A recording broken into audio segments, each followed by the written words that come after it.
culture that idolizes grit and persistence and insists that winners never quit, quitting can feel like a failure. But sometimes throwing in the towel is the smartest move you can make. In Quit, Annie Duke shows how mastering the art of quitting can lead to better decisions and greater success. Quit challenges the stigma around giving up and argues that knowing when to walk away is a critical skill in business and life. Duke provides tools and strategies for making smarter quitting decisions and avoiding the cognitive traps that keep us stuck. Duke highlights the dangers of the sunk cost fallacy. Consider, you purchase a pricey concert ticket, but on the day of the show, it's freezing cold and raining. The kind of weather that you wouldn't want to suffer through if someone gave you a ticket for free. If you hadn't bought that ticket in advance, you'd stay home, but the ticket was $100. Do you go? I was delighted by this thought experiment because over the years, I have repeatedly decided not to go to concerts under these exact circumstances, much to the chagrin of various family and friends who tell me that I'm wasting my money since I already bought the ticket. But I just paid for the opportunity to go. Why would I shell out even more money for a round-trip Uber and $12 non-alcoholic beers when I don't want to be there under those conditions at all? As Duke emphasizes, just because you've already invested time or money doesn't necessarily mean you should keep going. She reminds us that the best decisions prioritize future gains over past losses.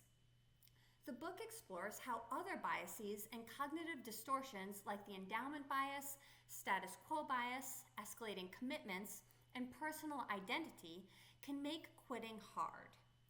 Duke explains that we often overvalue what we already have or let our self-image get tied up in sticking to a plan even when it's no longer working.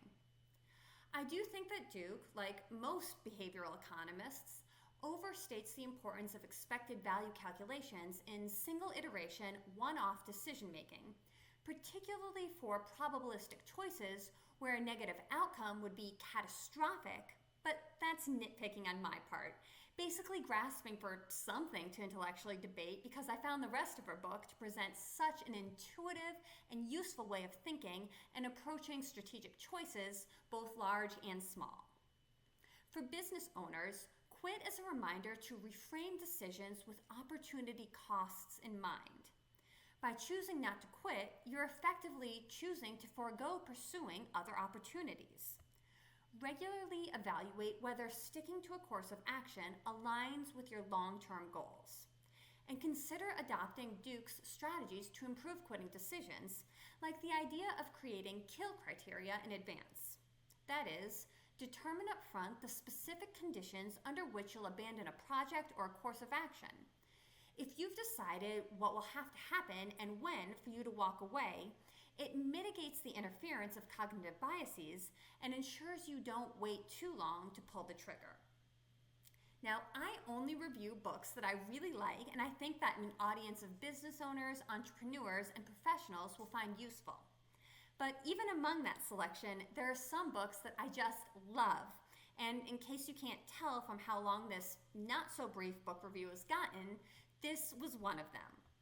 I quit guitar when I realized that practicing had become a slog, and then I fell in love with the drums, which I've been playing for a dozen years now. I quit soccer when I accepted that I just wasn't quite good enough to play for a D1 college team, which freed up time for me to double down on swimming, and then I ended up winning a national championship 4 years later. I've quit several high-status big law and in-house jobs, although admittedly in those cases it often took longer than it should have, but it eventually allowed me the opportunity to open my own law firm where I'm making significantly more money and yet also have more free time than ever. These quitting decisions were questioned by others in the moment, and I'm aware that some were all too happy to judge them as failures.